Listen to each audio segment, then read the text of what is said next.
Guys, welcome back to my channel. मैं हूं Gunjan Tariyal and youth mobility visa का result आ चुका है एंड जो 30 डेज का टाइम पीरियड था वो भी ऑलमोस्ट ओवर होने ही वाला है। तो इस पीरियड में जो चीजें आपको जाननी चाहिए, whatever things you need to know, I am gonna explain you most of those things. Obviously मैं पूरा फॉर्म फिल करना तो नहीं दिखा सकती, बट मैं आपको जो इंपॉर्टेंट चीजें हैं, जो इंपॉर्टेंट टिप्स हैं उस फॉर्म को लेके वो मैं आज आपको इस वीडियो में एक्सप्लेन करने की पूरी कोशिश करूंगी। तो 27 फरवरी को लोगों का ये रिजल्ट आया था, तो आपके पास में 27 मार्च या फिर 28 मार्च तक का ही टाइम है, क्योंकि 30 डेज आपके 28 मार्च तक ही होते हैं आपका, क्योंकि फरवरी का जो मंथ होता है that is of 29 days, not of 30 days. But मैं आपको ये सजेस्ट करूंगी कि 25 मैक्सिमम आप 25 तक अपनी फाइल सबमिट कर दो। जो ऑनलाइन एप्लीकेशन फॉर्म है उसको आप सबमिट कर दीजिए। कई सारे लोगों ने मुझसे ये भी पूछा कि मैम जो हमारे पास सक्सेसफुल का मेल आया है उसमें ऐसा कोई प्रोविजन है ही नहीं कि 30 डेज के अंदर अंदर में अप्लाई करना है, उसमें तो 90 डेज का प्रोविजन लिखा हुआ है। तो लेट मी टेल यू कि वो 90 डेज क्या है। 90 डेज में आपको अपनी वीजा अप्लाई करना है और बायोमेट्रिक्स देने हैं। वीजा अप्लाई करना है, ना कि आपको अपना एप्लीकेशन फॉर्म फिल करना है। ऑनलाइन एप्लीकेशन फॉर्म आपको विद इन 30 डेज करना है। और ये कहाँ लिखा हुआ है? ये आपके उस मेल में लिखा हुआ है जो आपको बैलेट में एंट्री करते टाइम मिला था। जो आपने बैलेट में एंट्री किया था, नॉट सक्सेसफुल मेल, बैलेट में एंट्री करते टाइम आपको एक मेल आया था जिसमें ये लिखा हुआ था कि अगर आप सक्सेसफुल होते हैं तो विद इन 2 वीक्स आपको रिजल्ट मिल जाएगा, और उस रिजल्ट मिलने से विद इन 30 डेज आपको अपनी ऑनलाइन फाइल अप्लाई करनी पड़ेगी। तो please let's not leave it for last minute and apply as soon as possible. अब एक क्वेश्चन ये है कि what if documents are not complete, हमारे जो फाइल है वो कंप्लीट नहीं है क्योंकि पीसीसी नहीं आई है, टीबी सर्टिफिकेट की डेट अभी तक नहीं मिली है, स्टेटमेंट है, फाइनेंशियल एविडेंस है, वो अभी कंप्लीट नहीं हुए 28 डेज के फंड, तो फिर उसमें क्या? तो आपको उस चीज में घबराने वाली कोई भी चीज नहीं है, बिकॉज आपको इस स्टेज पे ऑनलाइन एप्लीकेशन फॉर्म फिल करते हुए आपको कोई भी डॉक्यूमेंट्स नहीं दिखाने हैं।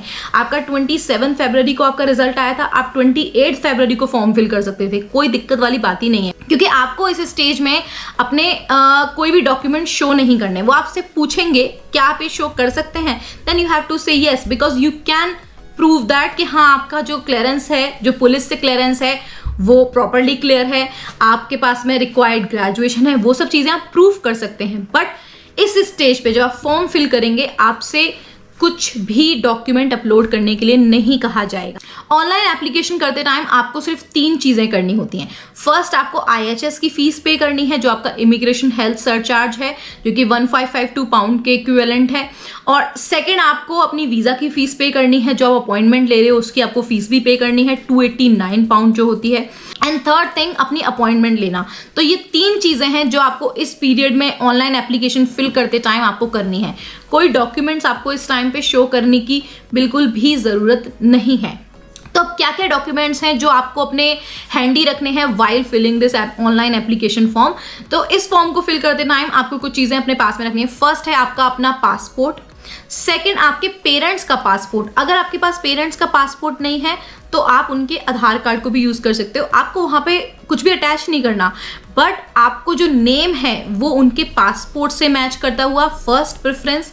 अगर पासपोर्ट नहीं है तो आधार कार्ड से मैच करता हुआ, यानी गिवन नेम सरनेम कहाँ है उसको देखते हुए, उसको कंसिडर करते हुए आपको मतलब उनकी जो डिटेल्स है वो फिल करनी है, पेरेंट्स की, मदर की भी, फादर की भी। तो ये आपकी सेकंड डॉक्यूमेंट है। अगर आपके पेरेंट्स की जो डेट ऑफ बर्थ है उसमें सिर्फ ईयर लिखा हुआ है तो आप 1 जनवरी और जो भी ईयर लिखा हुआ है वो डाल सकते हैं, बिकॉज जनरली हमारे पेरेंट्स का मतलब एक प्रॉपर उनको डेट ऑफ बर्थ नहीं पता, तो आप उसी डिटेल को आप यूज कर सकते हैं जो आपके आधार कार्ड में लिखी हुई है। Third thing that you need is UK address. आपके पास में एक यूके एड्रेस आपके पास में डिसाइडेड हो कि आपको कहाँ पे स्टे करना है। अपना BRP कलेक्ट करने के बाद आप कहीं भी उसके बाद में जा सकते हैं, ऐसी कोई दिक्कत वाली बात नहीं है, बट BRP कलेक्ट करने के लिए आपके पास में एक यूके एड्रेस प्रॉपरली स्पेसिफाइड हो। And last thing is that your card, payment card, जो आपका क्रेडिट कार्ड भी हो सकता है, डेबिट कार्ड भी हो सकता है, लेकिन उसमें 2 चीज़ें आपको 2 जो फीचर्स हैं आपको ऑन करके रखने हैं। फर्स्ट फीचर है कि आपको इंटरनेशनल जो पेमेंट्स हैं वो इनेबल करनी है, एंड सेकंड, आपकी जो पेमेंट की लिमिट है, जो 1 डे की लिमिट है, एटलीस्ट आपकी 2,25,000 की रखना, क्योंकि इतने तक में आपका सारा चार्ज बनता है, IHS मिला के, वीज़ा फीस मिला के, और आपका जो एप्लीकेशन का अपॉइंटमेंट का चार्ज होता है 8,300 समथिंग, तो उस सबको मिला के 2,25,000 तक का होता है। तो इतनी लिमिट आपको बना के रखनी है। तो ये 3-4 चीज़ें आपको अपने पास में रखनी है जब आप ऑनलाइन एप्लीकेशन फॉर्म फिल करना स्टार्ट कर रहे हैं। तो अब मैं यहाँ पे कुछ जो क्वेश्चंस हैं उनको आंसर करने की कोशिश करती हूँ कि फर्स्ट आपको अपॉइंटमेंट कब लेनी चाहिए। आपको जब आपको लगता है कि आपके डॉक्यूमेंट्स पूरे हो जाएंगे, सपोज आपको लगता है कि आपके 15 अप्रैल तक आपके डॉक्यूमेंट्स पूरे हो जाएंगे, आपको लग रहा है कि आपकी PCC 2 वीक्स के अंदर में आ जाएगी, तो मैं आपको बोल रही हूँ कि 3 वीक्स का एक टाइम लेके चलो, क्योंकि आपके पास में अपॉइंटमेंट लेने के लिए सफिशिएंट टाइम है। और जो भी डेट आपको अपनी लगती है कि ये मेरा ग्रेस पीरियड है, ये मेरी डेडलाइन है कि इस डेडलाइन तक मेरे सारे डॉक्यूमेंट्स आ जाएंगे, उस डेडलाइन से आप 10 डेज का गैप देके चलो कि 10 डेज के अंदर में आपको अपने मतलब अपॉइंटमेंट लेनी है 7 से 10 डेज के अंदर में। बिकॉज अगर आपके फंड पूरे हो रहे हैं 5th को और आपने 6th को अपॉइंटमेंट ले ली, तो आप खुद सोचो कि 5th को आपके अगर फंड्स पूरे हो रहे हैं तो आप अपने फंड्स अपनी जो स्टेटमेंट है उसको निकलवाने कब जाओगे, कब वहां पे स्टैम्प करवाने के लिए जाओगे। तो जब अपॉइंटमेंट लेते हो तो इनफ एक टाइम बीच में दो, अच्छा खासा आपको टाइम बीच में देना चाहिए। एक क्वेश्चन यहाँ पे आपसे पूछा जाता है कि आपकी ट्रैवल डेट कौन सी होगी। तो जब आपका ये रिजल्ट आया था उससे लेकर 6 मंथ्स तक का आप कोई भी पीरियड की डेट आप दे सकते हो, कोई भी डेट आप दे दो 6 मंथ्स के अंदर की। जैसे कि आपका 27 मार्च को रिजल्ट आया, तो 27 मार्च, अप्रैल, मई, जून, जुलाई, अगस्त, सितंबर, तो 27 सितंबर तक अपनी आप कोई भी डेट दे सकते हो। ऑल्दो मैं आपको कहूंगी कि 6 मंथ को भूल जाओ, अपने 5th मंथ के अंदर तक में कहीं भी आप अपनी मतलब कोई भी अपनी डेट ऑफ जो प्लान डेट ऑफ ट्रैवल है वो आप चूज कर लो।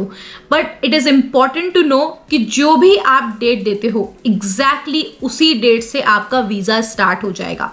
ऐसा नहीं है कि आपने जो डेट दी है आपको उसी डेट पे ट्रैवल करना पड़ेगा। जैसे कि अगर आपने 25 जून की डेट दी है तो स्टिल आप अगर चाहें तो आप जुलाई में चले जाओ, कोई दिक्कत वाली बात ही नहीं है। बट यू मस्ट नो कि 25 जून से आपका वीजा स्टार्ट होगा और 25 जून से पहले आप ट्रैवल नहीं कर पाएंगे यूके में, क्योंकि आपका वीजा ही उसी पॉइंट से स्टार्ट होता है जहां पे आपने जो ट्रैवल डेट दी है। नेक्स्ट है रिफ्यूजल। अगर आपका किसी दूसरी कंट्री से रिफ्यूजल है, किसी भी तरीके का कोई भी ऐसी चीज है जो आपको लगता है कि आपकी फाइल के लिए प्रॉब्लम कर सकती है, जैसे मेरा रिफ्यूज हो गया या फिर कुछ भी चीज हो जाती है, तो क्या आपको वो स्पेसिफाई करनी चाहिए? बिल्कुल करनी चाहिए, क्योंकि रिफ्यूजल के जो रीजन होते हैं वो मान लीजिए आपने कहीं आपको मान लीजिए कनाडा के लिए आपने अप्लाई किया था, यूनिवर्सिटी से लेटर मिल गया, लेकिन उनको जो अथॉरिटीज थी, जो इमिग्रेशन अथॉरिटीज थी, वो कन्विंस नहीं हुई तो उन्होंने रिजेक्ट कर दिया, जो कि एक वैलिड रीजन है। तो वो आपके यूथ मोबिलिटी वीजा को बिल्कुल भी अफेक्ट नहीं करेगा।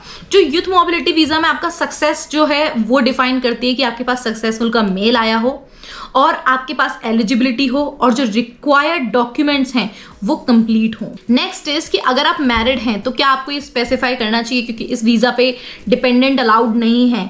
तो ऑब्वियसली यू शुड मेंशन, इसमें कोई भी ऐसी चीज नहीं है कि आप इसको मेंशन नहीं कर सकते। ऑब्वियसली आप अपने डिपेंडेंट को लेके नहीं जा सकते, बट आप उनको मेंशन तो करेंगे ही कि हाँ आप मैरिड हैं। अगर आपके पासपोर्ट में सिंगल रिफ्लेक्ट कर रहा है लेकिन आप मैरिड हैं तो यू शुड स्टिल आपको ये मेंशन करना चाहिए कि हाँ आप मैरिड हैं और ये आपके पार्टनर की डिटेल है। उसमें कुछ भी नेगेटिव नहीं है, कुछ भी ऐसा नहीं है कि जो आपकी फाइल को अफेक्ट करेगा। बिकॉज डिपेंडेंट होना कुछ उसमें गलत नहीं है, बट ये है कि आपने डिपेंडेंट को लेके नहीं आएंगे। एंड अगर आपको कोई क्वेरी होती है तो मैंने एक 1-to-1 कंसल्टेशन का पोर्टल ओपन किया है एंड लिंक डिस्क्रिप्शन में है।